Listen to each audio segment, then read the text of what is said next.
This podcast is part of the Big Heads Media Podcast Network. Go to bigheadsmedia.com for more great podcasts. Well, hello everyone. Welcome back to Massive Late Fees Everybody Lies, which is our House MD podcast. For those of you that don't know, we are in the business of covering House MD and tagging Hugh Laurie on Twitter so that eventually he'll come on the show and grace you with his presence. And we'll just ask him 101 Dalmatian questions all day long. Yeah, I'll talk about Blackadder and... No, just 101 Dalmatians. What about Tomorrowland? Nope. All right. You really want to know about 101 Dalmatians, huh? What was it like working with Glenn Close? That's the only question I had right there. I'm going to talk to you guys about your gambling problem. No, we have... Is that like the pot calling the kettle black there, Mark? Yeah, exactly. I am frequently gambling online because, it's fun. It's a fun thing to do, and I win money sometimes. And if you want to win money sometimes, and other times lose money because that's how it works, you should go to MyBookie. So, Mike, are you familiar with MyBookie's fantastic interface? They've got the best lines. You could go to Vegas, you could go to Atlantic City, you could go see what was that? What was those shows in Atlantic City that I'm trying to remember what. Oh, I cannot remember what they were, but they were very sad. Oh yeah, there was. Oh, the one was. I remember it was like dead singer. They were all dead singers, and they were. Yep, that's right. It was like an impersonator show. Yeah. So you could go to Atlantic City, see that show, but you're not going to find the lines that you're going to get here. You won't find lines this good outside of the 1980s. And I mean, come on, think about it. Do you really want to, go take a shower, get dressed, get in your car, go fill it up with gas, drive tens of miles to a casino, get parking, walk from the parking lot to the casino, and only then, you have to hit an ATM and maybe like, oh, there's a $5 charge for this, Once you're there, they're just like sucking money away from you, the second you walk in the door. Absolutely. Or from the privacy of your own home. I mean, you could just go to mybookie.com. Why see another person in the world? When you what the fuck is going on over there? Why we've got musical accompaniments for this. Why see another person when you could just go to mybookie.ag and place your bet? And let me tell you. So, Mike, if you want to win a lot of money, I do. but you don't want to spend a lot of money, I don't. what you should do is you should do a parlay. These are things I like to do. One of our friends that lives in Las Vegas, Ben and I, we used to do this all the time. You pick like 4 games, 5 games, and you put them all together. And if all these things happen, if all these teams win, then you spend a little bit of money and you make a lot of money. I mean, Norm Macdonald does it all the time. And he's on. Yeah, go ahead. Yeah, I don't know if I would put that in the ad. He's one of the most successful comedians out there, and Norm's got his own promo code. We've got our own promo code. Penn Jillette has a promo code. I'm sure he does for something. No, for MyBookie, I heard on his podcast earlier. Awesome. So we're in good company here. So now here's the thing: if you join MyBookie right now. Right now? Yes, do it on your computer right now. Use the promo code. Use the promo code LATEFEES. That's LATEFEES, all caps. MyBookie will double your first deposit. So up to $1,000. So if you deposit $1,000 because you have a severe gambling problem, they will give you another $1,000 to double that severe gambling problem. $1,000 is a lot. It's more than I'd bet. But I mean, who wouldn't take a free $1,000? You're an idiot if you don't take this offer. I agree, absolutely. So go to mybookie.ag, enter promo code LATEFEES, LATEFEES, and you will activate that offer. I think you just got more aggressive with each letter. So, my bookie, you play, you win, and you get paid. Do it now. But this episode is episode 8, entitled Poison. Yeah, I actually knew the title, but I was waiting for you to drop the Belle Biv DeVoe clip or whatever. That girl is poison. Exactly. But no, so yeah, the episode opens up with the most ridiculous teacher or proctor or whatever she is in the world. Yeah, I felt like this was a bad dream, is what was happening at first. Yeah, because they're taking a test. There are two. Well, first, Yeah. two girls are cheating with their, century cell phone technology. Yeah, they've got flip phones from Nokia, which with the giant texts, 18D question mark. Which, if you went and found that one today, you'd probably be able to turn it on and use it. Yeah, oh for sure. Nokias were tanks. And then she loudly clicks her phone shut, which arouses the suspicion of the proctor who says, "Give me that. You're using it to cheat." She's suspicious of everyone, even though she's right in this case. That's like when this girl just so emphatically denied she was cheating. Mm-hmm. I love when people do that. It makes me crack up for some reason. It's like the most ridiculous thing to do. She's like I need to cheat. You're stuck on 15. You clearly need to cheat. Right. So I think these are like the ACTs or something like that. But yeah, it's still a big test.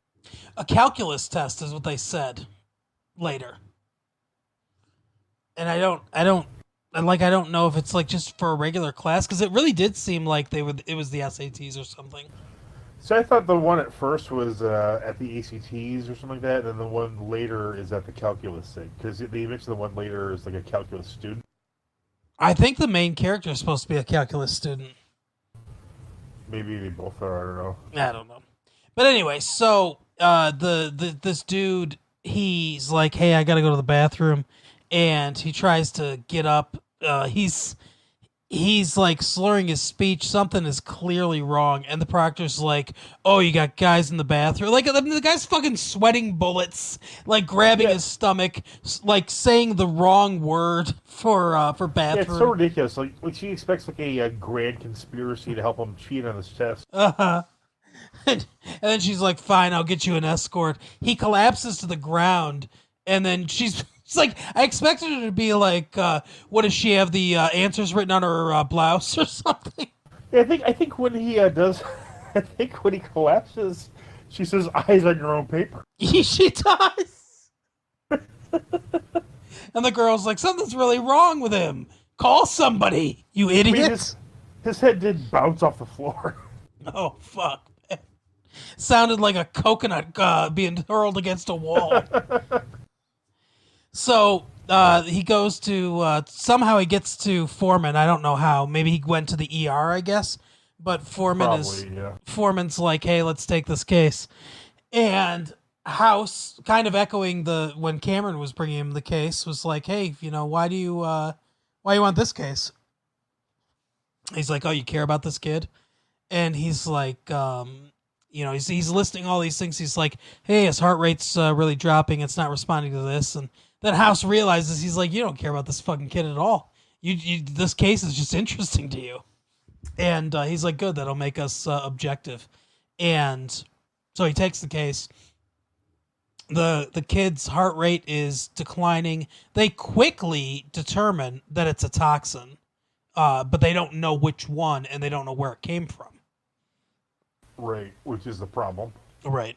I would think you'd be able to test the blood, but I guess not. I don't know. I think they do a screen, but they can't really quite narrow it down for some reason. Yeah, it's some sort of phosphate or something like that, but they're not sure which one. Then the mother comes in and she's, obviously frantic. Yeah.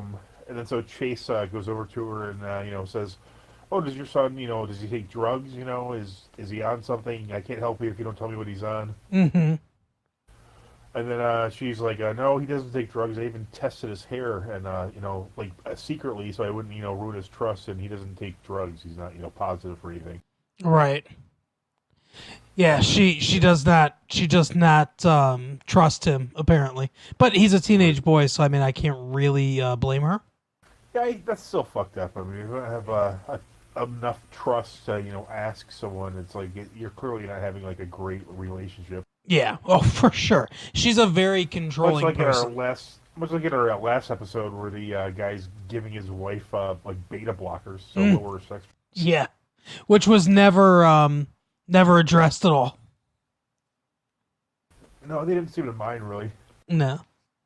But yeah, anyway, so yeah, at first House thinks maybe it's drugs, and he says, "Hey, go to the guy's place," and yeah, I like how casual they are with it at this point, because like it's like, yeah, just go break into his house. Like it's not even questioned. Like at no point do they ever question it anymore. It's right? Like, yeah, fuck, we gotta do some B&E.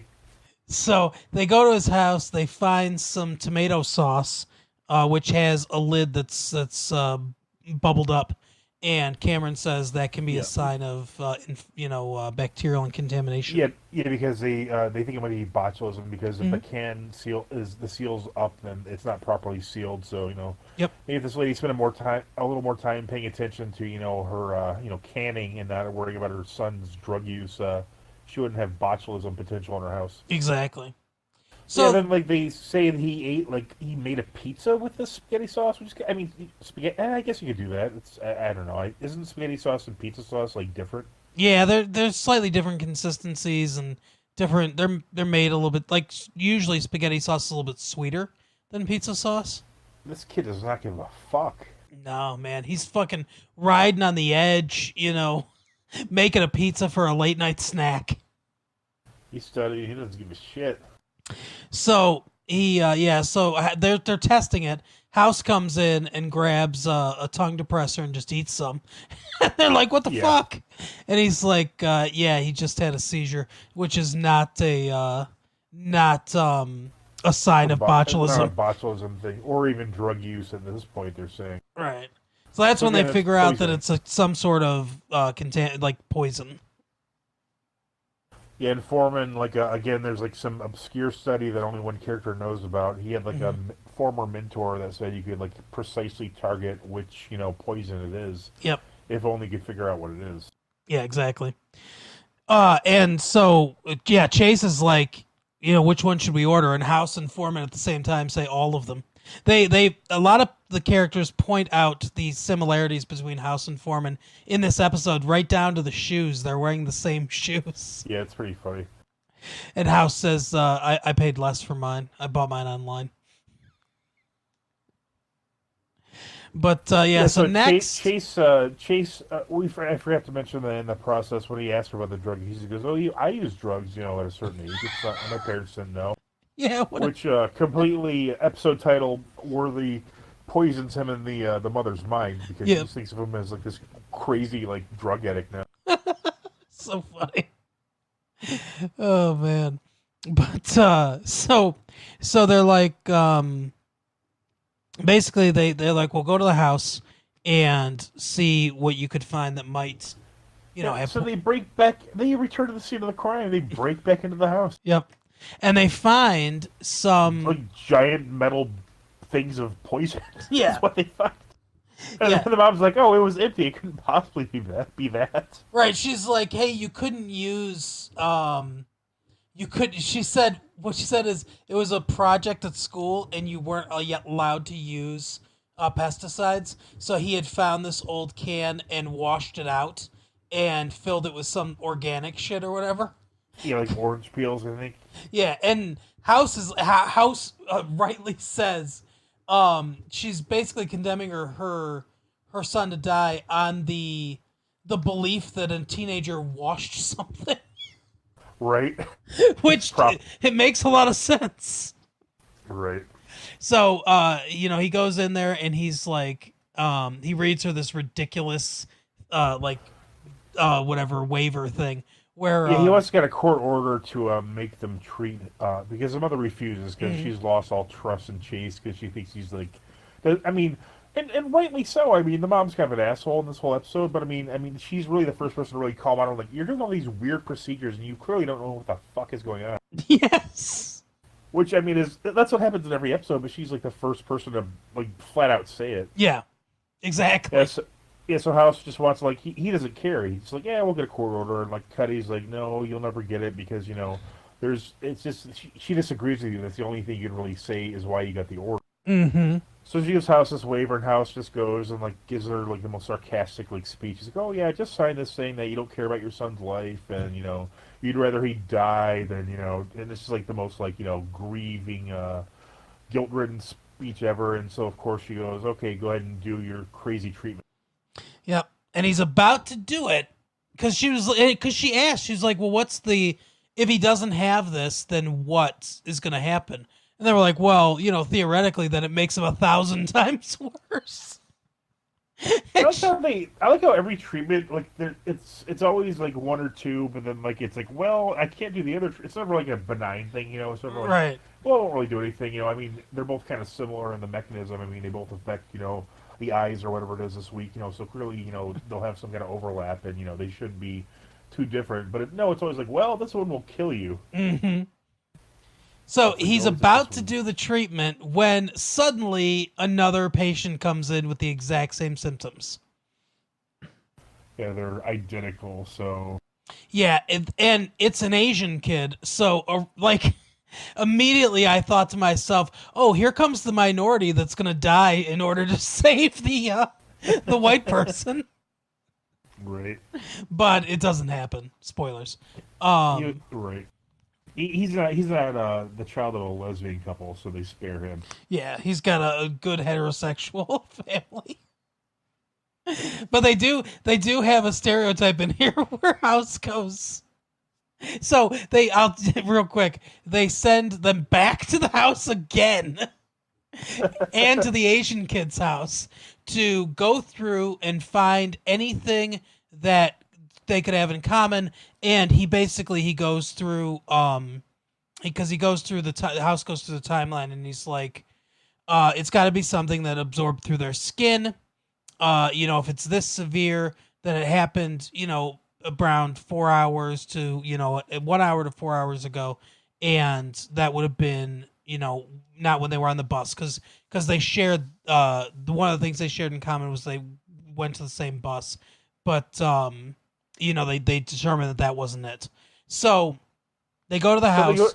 Yep. No, they go to the bus. Yeah. And the bus driver's like a complete asshole. Yes.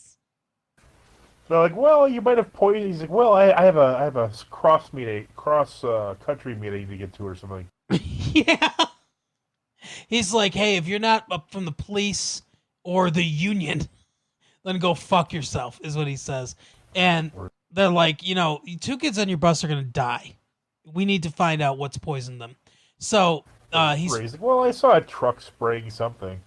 Yeah, he's like, it smelled really weird too. And then he looks at Cameron and he goes, hey, I got a rash on my crotch. You want to look at it or whatever? When would that line ever work? I don't know. Like, ooh, a rash. Hold on, let me get a mop over here. I'm going to be dripping wet. Exactly. Tell me more about this crotch rash. But, so they go to the houses, and, it's Foreman and Cameron on the phone with each other, basically comparing what, the different products. They all have, like, the, they're all, like, super healthy stuff, which is ridiculous, because, the odds that 2 people are, like, so into the, environment and stuff that they'll have the exact same products. Right. The odds are not likely, but whatever. But they finally come down to something that they have in common, which is the detergent that they use for their washing. And House goes up to the Asian parents, and he says, hey, the clothes he was wearing, he washed them this morning, right? And they're like, what? And he's like, good Asian boy does the laundry, right? And they're like, no. And he's like, well, last night without you guys knowing it, right? And she goes, no, the clothes were new. They had never been washed. And he's Right. like, oh, okay. So then House, it's like, this is more believable. Instead of like a big eureka moment, it is more like figuring out a, like a crime case or something like that. Because once he gets that piece of information, he's like, okay, Matt, that was the guy's name. He's like, what about Matt's clothes? Were they new? And he's like, I don't know, they looked old. So they go down and they find them, and Chase just dismissively, showing what an idiot he is just like, yeah, they're old. And House looks at the label and he's like, label's new. He goes, they're distressed or whatever. They're supposed to look like they're old. And like Chase is like, how could they both have, like get the same illness from different pairs of jeans or whatever? And he's like, I don't know, but I'm pretty sure they did. So let's test them. So they test them, and sure enough, some kind of poison on there. They treat them, and both of them end up being okay. Well, oh wait, so the Asian couple, because they weren't subjected to a bunch of experiments, are like, yeah, of course, treat him with this stuff now that you know what he's got. The mom does not want to do it. She wants to wait for the CDC to call. Yeah, she even called the CDC, like you know, which is like way way beyond what she should be. Yeah, not even just a second opinion from another doctor. She called the CDC. So then she goes, like a House comes in and sits down in the bedroom, or sits down in the waiting room, the hospital room with her, with the drug. Puts the drug down. She's like, "What are you doing?" And he's like, "I'm gonna wait here till the CDC calls because I want to be able to give him the drug right away." And he's like, "Hey, if you want to see what happens with the other guy first, that's fine. Even though your son might die before then." And she's all pissed off. Then the phone rings. She answers it, and it's supposedly the CDC telling her, oh, we can't really help. And she's like, well, give him the drug. Like she's resigned at this point. So he gives him the drug. They get better, and both of them get better. And then they find out that the reason that they both got poisoned is some asshole was selling knockoff jeans, like jeans he stole or I don't know, whatever, out of the back of his truck for like $5 a pair. And his other job was spraying chemicals all over the place. So Right. he spilled some chemicals on there and was like, it'll be fine. It's another thing like last week with the sleeping sickness. Like, why is this guy also not in the hospital? Yeah, exactly. Apparently, he's just like coated with these chemicals so much so that he touches a pair of jeans and there's so much poison on them that he gets these kids. Right, but he's just totally fine. Yeah, this episode, this kind of poisoning, this is actually on the zebra scale. It's a 5 out of 10. They say it's actually the most common form of poisoning, but it is more often to happen in like more rural areas, which they kind of allude to in this because it's like on this long bus route apparently, like Yeah. where at least people who live 10 miles apart like are in the same. Yeah, exactly. But yeah, so it is pretty realistic in the sense that it's definitely can happen to you. One of the things I thought was funny is that Chase walks up and he's like, "Oh, this is the CDC or whatever," And House is like just the worst like Southern accent. Like I guess it's supposed to be a Georgia accent, and House goes, "You fooled her with that." Another funny part was at one point House called Chase. He called him British. He goes, "I'm Australian." Yeah. He goes, you got the Queen on your money. You're British." And then the mother kind of affirming that Foreman and House are the same. The kid's like, "Hey, who are those guys?" And she's like, "Those are the arrogant assholes that saved your life." Right. We forgot the whole B story. Yeah, week. I was just thinking about that too. The B story doesn't really have much to do with anything, but it is kind of fun, I guess.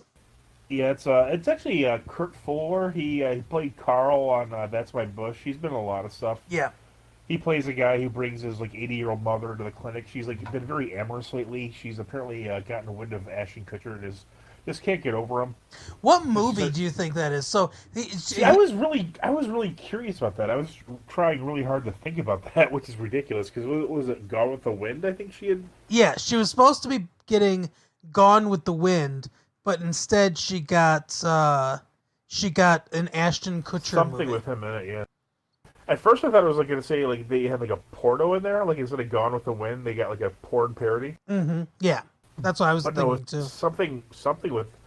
Yeah, I really was curious as to what that might be. I mean, was it like a specific one they were joking about? I think it's just a random, Ashton Kutcher movie. She does say that that House reminds her of Ashton Kutcher, which I think is funny. Right. Yeah. But so they go away. They do some kind of test on her, and of course the son's very embarrassed. She writes some letters to House. I think doesn't he diagnose, and then she comes back. Wilson finds the letters. He reads them, in front of everybody, and like he tells everybody it's like from this geriatric patient. They all have a good laugh, as they break every possible law involved in the healthcare industry at the same time. Right. Then so the son comes back, and then the mother's like, "Oh yeah, well I had syphilis back in 1939," and she, the son finds out that his mom had been with other men than his father. Which she's like, "Oh," I just loved your father. Like, so fuck these other guys. Yeah. But yeah, so she had syphilis and she was treated. So I think this actually can happen. So you might want to check, Mark. I think the syphilis comes back, like, is what happened to this woman. So, yeah. Like, kind of like chewing at her brainstem. Yeah, it's called neurosyphilis. It's definitely a thing.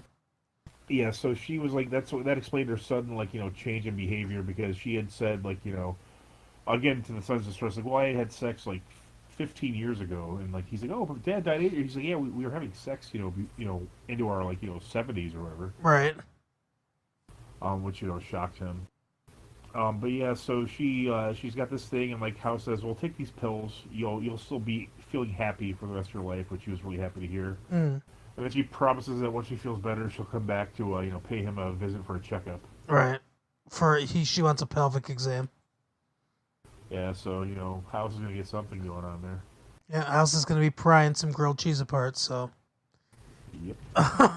So here's the movies that it could be, because the first season of House was 2005. So here's some movies with Ashton Kutcher in it that it could be. Coming Soon, never heard of it. It came out in '99. I'm guessing he had a small role in it. Down to You, where he played Jim Morrison. Was that the Jim Morrison? No, I guess it's just. I don't think so. It's a Freddie Prinze, Selma Blair movie. Huh. Reindeer Games, where he played college kids. So I'm guessing it's not that. Dude, Where's My Car, which was the first thing I thought of. Although I don't know how that gets mistaken for Gone with the Wind.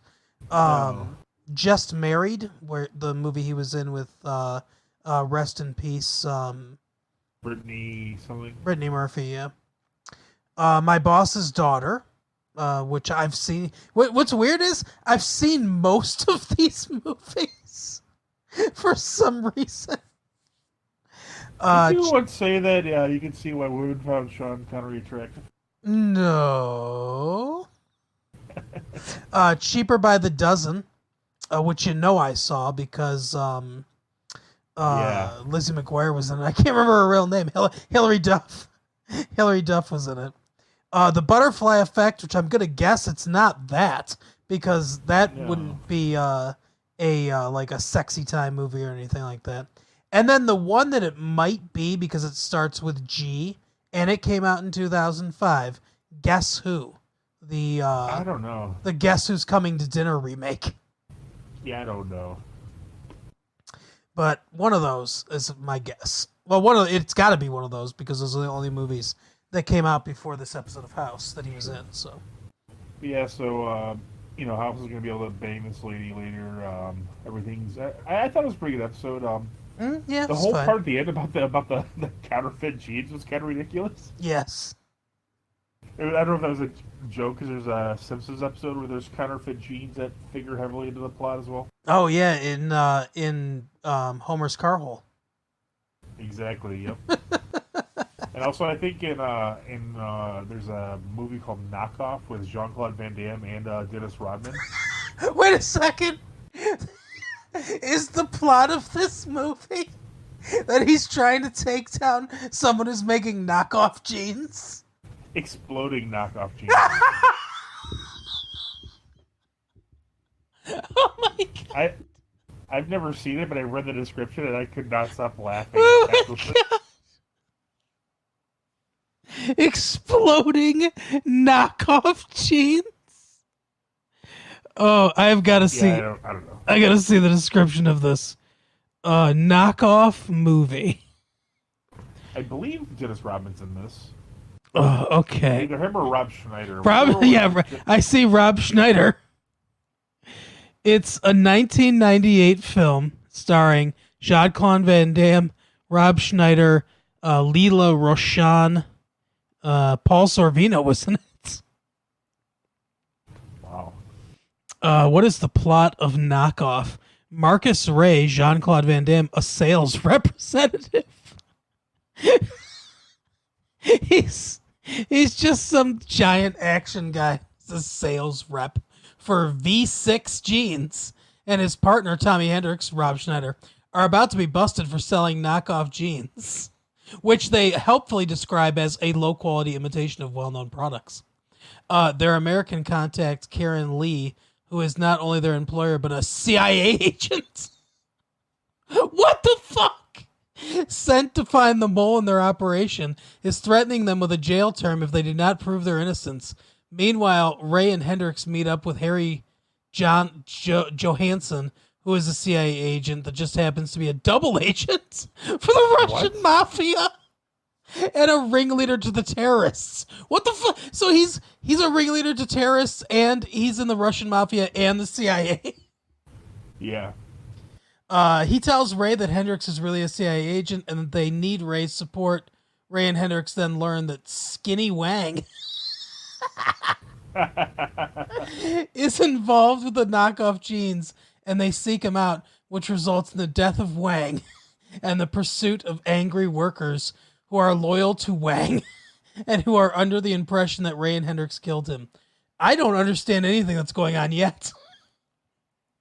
Yeah, I don't. So they're selling these jeans, and then they're surprised by this jean company that they're selling for. Is that what's happening? I guess. I don't know. It's like the Eros Umbros, the snake eating its own tail. Ray and Hendricks then learn that these knockoff jeans are laden with nanobombs, which were developed by former KGB operatives who are in league with international terrorists that are utilizing a Russian mafia scheme to bring this deadly technology to the black market and extort, how much is this? $100 million in monthly revenue from the world's superpowers.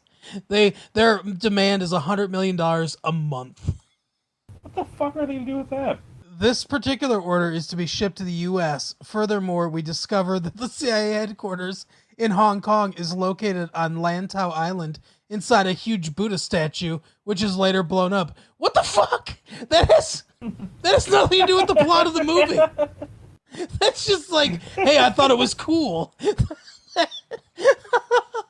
Yeah, that's how action movies work, Mark. In the end, Hong Kong is safe, and so is the rest of the world. How? What? Wait, what? So this takes place in Hong Kong? Is this what's happening? I don't know, I guess. But I don't understand. Like, it just says, it goes through all that detail, and it just says, in the end, Hong Kong is safe, and so is the rest of the world. How? How did that happen? I want to get a shirt that says, in the end, Hong Kong was safe. Oh my god. Jean-Claude Van Damme's character's name is Marcus Ray. That might be the worst character name for him ever. Better than Chase LeBron. What the fuck is it? It's really ridiculous. Chase LeBaron. No, it's really ridiculous in Hard Target. It's like Chase LaCroix or something like that. Oh, wow. This movie was made for $35 million. It made $10.3. Wow. I heard the one with Van Damme and Dennis Rodman. At one point, Dennis Rodman has a basketball shaped parachute. Oh my god! I think that's called Double Team or something like that. Yeah, I think you're. Oh, he has a movie with the word Van Damme does with the word double in the title, where it's him playing his own brother. I thought that was, but that might not be. Maybe it's Double Drip. I don't know. It's something. Oh my god! It holds an 8% on Rotten Tomatoes. Liberals. Let's see. Yeah, it's called Double Team. So with him and him.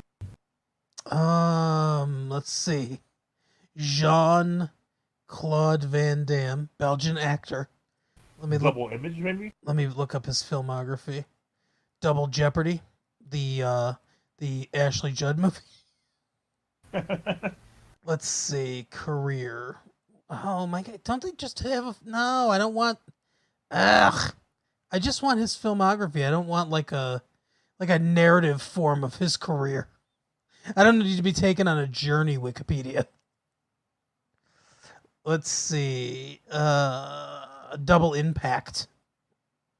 I just thought of it a second before you said that. Yeah, Double Impact.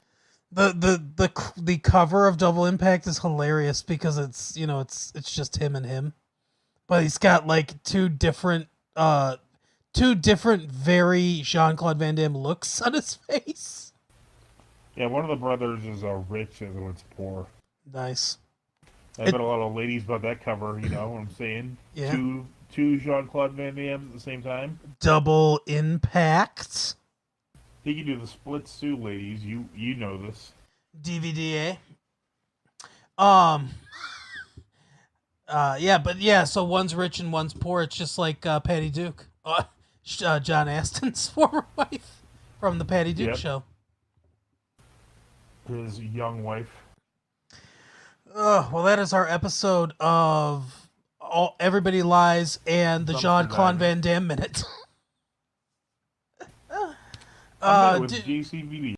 Yeah, exactly. Do stuff for us, all hail Mike and Mark. Xenu. Yep, and Xenu. Go find a volcano and crawl into it. Or, if you don't want to do that, tell friends about the show. Those are your options. And get your fucking your things checked. What do you call them? your souls that are, your souls that get stuck in your body. We talked about this. Daemons? No, not. Your demons, your Thetans, you mean? Yes, get your Thetans checked. Yeah. Okay. Yeah, get a Thetan count and that was worth it. Get to clear. Yeah. All right, we will see you next week. Bye. See you next time.